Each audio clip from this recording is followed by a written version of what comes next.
남편과 헤어지고 자유를 얻게 되었네요. 저는 부모님이 안 계세요. 당연히 처음부터 안 계셨던 건 아니고, 제가 13살 때 두 분 다 교통사고로 돌아가셨습니다. 그 이후로는 작은아버지 댁에서 자랐는데, 그다지 사랑을 받고 자란 것 같지는 않습니다. 사촌 오빠와 언니가 몇 개씩 다니는 학원을 전 한 번도 다녀보지 못했습니다. 가족 외식 같은 것도 꼭 제가 학교에서 늦는 날 저만 빼고 갔었다는 걸 같이 살고 얼마 지나지 않아서 눈치챘고요. 그래서 누가 말해주지 않았어도 스스로 불청객이라는 생각을 하며 살았던 것 같습니다. 그리고 제가 고등학교 1학년이 되었을 때 작은어머니가 절 불러서 그러시더라고요.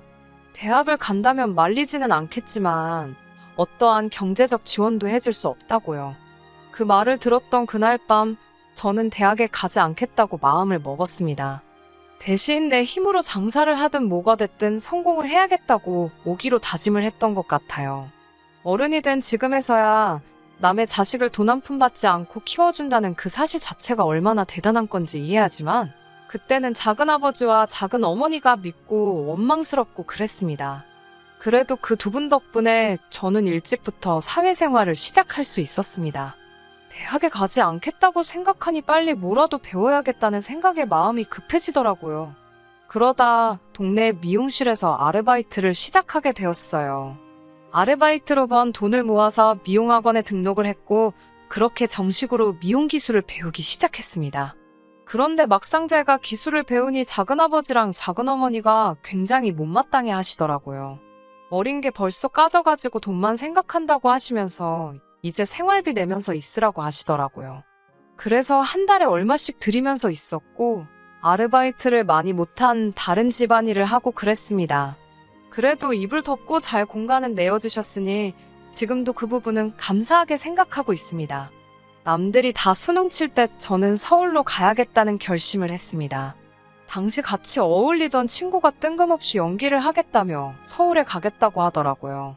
그런데 문득 이 친구가 갈 때 같이 가지 않으면 저한테는 두 번 다시 서울에 가겠다고 마음먹을 용기가 생기지 않을 것 같았습니다. 그렇게 친구와 같이 서울에 올라왔어요. 작은아버지와 작은어머니는 제가 서울에 간다고 하니 무슨 돈으로 가냐고 하셨고 제가 그동안 모아둔 돈이 얼마 있어서 그걸로 간다고 했더니 저더러 우명하게 돈도 있으면서 내놓지도 않고 공짜로 밥 먹고 처자고 그렇게 살았냐면서 양심이 있으면 그 돈 키워준 값으로 내놓고 맨몸으로 가라고 하더군요. 그 돈을 내놓으면 전 당장 서울에 가서 어디서 머무냐고 했더니 그건 네가 알아서 할 일이지 다 큰애한테 우리가 뭐 한다고 이래라 저래라 하냐면서 돈만 계속 내놓으라 하셨습니다. 결국 저는 그날 밤 야반도주하듯 친구네 집으로 도망쳤고 그 이튿날 같이 서울로 떠났습니다.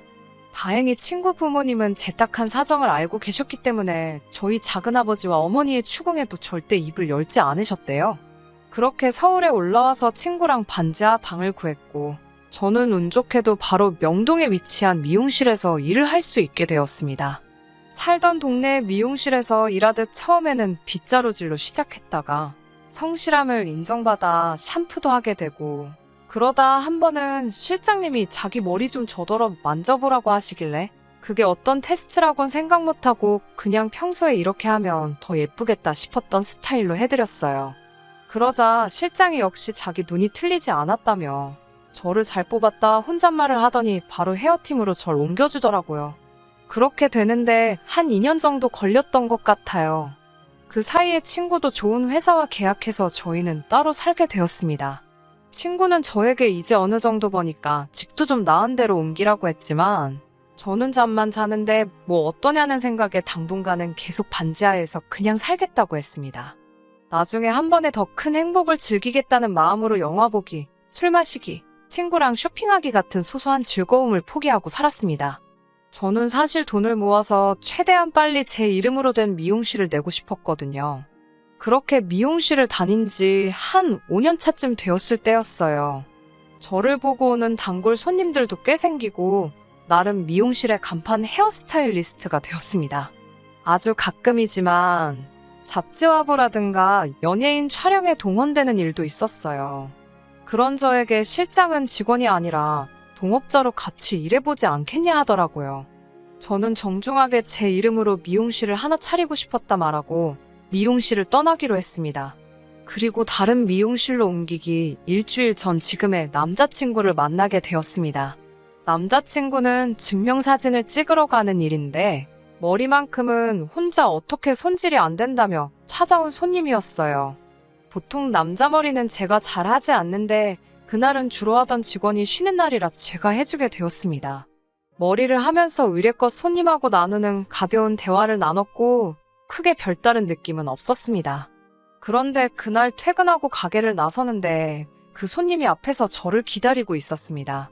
저는 솔직히 처음에는 바로 알아보지 못했는데 뒤에서 자기를 기억하냐고 물어보며 저를 부르더라고요. 아까 머리 멋있게 해줘서 고마웠다며 저에게 건네던 커피가 어느 정도 식었던 걸 느꼈습니다. 뭘 이렇게까지라며 제가 감사하다 하고 돌아서는데 남자친구가 다시 저를 잡더니 혹시 만나는 분 있으세요? 하고 저돌적으로 물어보더라고요. 그 저돌적인 질문이 싫지만은 않아서 아니요, 없어요. 하고 대답하자 그러면 저 한번 만나보지 않겠냐고 해서 그렇게 사귀게 된 거였어요. 남자친구와 연애를 할수록 사실 이 연애는 안 되겠다 싶었던 적이 많아요. 남자친구는 이미 대기업에 다니고 있었고 저는 남들이 보기에 그저 미용실에서 일하는 사람이었으니까요. 이 사정을 알고 있던 동료 중 한 명은 저에게 오르지 못할 나무는 쳐다보지도 말라고 하더라고요. 하지만 사랑이란 감정이 뭐 그렇게 생각만으로 조절이 안 되더군요. 결국 1년의 연애 끝에 남자친구가 저에게 먼저 결혼하자고 해왔고 저도 좋다고 대답했습니다. 그리고 그때만 해도 앞으로 저에게 어떤 일이 일어날지 상상조차 하지 못했습니다. 처음으로 남자친구네 집에 인사를 간 날이었어요. 부끄러운 말이지만 저는 60평짜리 아파트는 상상도 못 해봤습니다.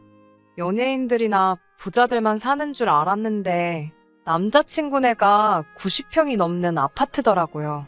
저도 모르게 긴장이 되었습니다. 집 안으로 들어서니 도우미 아주머니가 저를 먼저 맞아주시고 거실에 가니 남자친구의 부모님이 계셨습니다. 남자친구의 부모님은 너무나 인자한 표정으로 잘 왔다고 저를 맞아주셨어요. 이윽고 두 분의 저를 향한 호구조사가 시작되었습니다. 시부모님은 저에게 부모님은 잘 계시냐고 물으시더라고요. 저는 순간 당황했습니다. 남자친구에게 분명 부모님이 돌아가셨다고 말했었는데 이게 어떻게 된 일이지 싶어서요. 그런데 남자친구가 먼저 나서서 건강히 잘 계신다며? 뭐 그런 상투적인 걸 묻냐고 화제를 돌리더라고요. 그러자 시부모님도 그건 그렇네 라며 그래서 미용실 원장이라고 들었다면서 일이 힘들진 않냐고 다시 물어보셨습니다. 그러자 이번에도 남자친구가 요즘 잘 되는 데가 어딨어. 장사하는 데는 다 어렵지라며. 그렇지. 라고 저에게 묻는데 그 눈빛이 뭐랄까 제가 아는 사람 같지가 않았어요. 그래도 일단은 뭐라 달리 할 말이 없어서 뭐 그렇지 라고 말끝을 흐렸습니다. 그렇게 불편한 인사를 마치고 집으로 돌아오는 길에 남편과 통화를 했습니다. 왜 그런 거짓말을 했냐는 제 단도직입적인 질문에 남편은 어차피 부모님 문제는 결국에 알게 되실 건데 미리 알게 해서 제 점수 까길 필요가 있냐고 되묻더라고요. 그리고 미용실도 금방 오픈할 거 아니냐고 라며 우리 부모님이 진짜로 몇 년도에 오픈했나 확인하실 것도 아닌데 뭘 그렇게 신경 쓰냐고 쉽게 생각하라고 하더라고요. 하지만 저는 정말 마음이 너무 괴로워서 당장이라도 돌아가 사실대로 말씀드리고 싶었습니다. 하지만 남자친구가 제발 그것만은 참아달라고 하더군요. 그리고 얼마 후 저는 예비 시댁에서 준 혼수 목록을 보고 정말 말 그대로 기절하는 줄 알았습니다. 제가 남자친구에게 남자친구 어머니가 주신 혼수 목록을 들이밀며 우린 역시 헤어지는 게 맞는 것 같다고 난 이렇게는 못한다고 하자 그럼 대출이라도 받아서 하면 안 되냐고 그러더라고요. 남자친구한테 제가 그건 안 된다고 딱 잘라 말하니까 저더러 너무한다고 하더라고요. 한 번도 저에게 싫은 소리 한 적이 없는 사람인데 처음으로 그런 소리를 해서 좀 놀랐습니다. 결국 남자친구는 자기가 부모님하고 말해본다고 하더니 대폭 줄어든 혼수 목록을 들고 왔고 여전히 좀 부담스럽긴 했지만 제가 해가겠다 했습니다. 대신 남자친구 말로는 시댁에서 집을 해줄 거니까 걱정하지 말라고 하더라고요. 하지만 거짓말은 오래가지 못하잖아요. 시부모님은 계속 저희 부모님을 만나길 원하셨어요. 남자친구는 저더러 작은아버지나 작은어머니께 부탁드리면 어떠냐고 했다가 제가 절대 안 된다고 하니까 그럼 부모 대행 서비스라도 받자고 하더라고요. 그러다 결국 남자친구의 부모님이 사실을 알게 되셨습니다.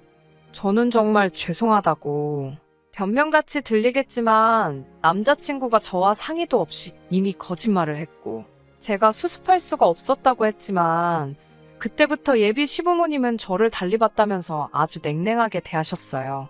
부모가 없는 애들은 이래서 안 된다는 둥, 아주 속이 음흉하다는 둥막말을 하시면서요. 하지만 남자친구가 저랑 결혼 안 시켜주면 죽겠다며 말 그대로 드러눕는 바람에 남자친구의 부모님도 저희 결혼을 허락해 주셔야만 했습니다. 시부모님은 혼주석 비어있는 결혼식은 남들 보기 남사스럽다며 결혼식도 가족만 모여서 조촐하게 하라고 하셨습니다. 사주시겠다는 집도 차일피일 미루시며 일단은 남는 방이 있으니 저보고 들어와서 살라고 하시더군요.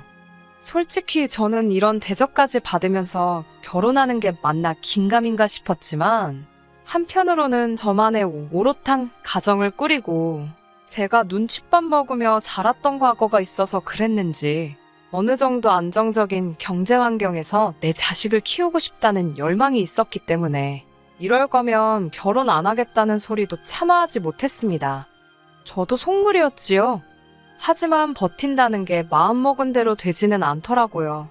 남편의 거짓말 이후로 시부모님은 저를 노골적으로 무시하시기 시작하셨습니다.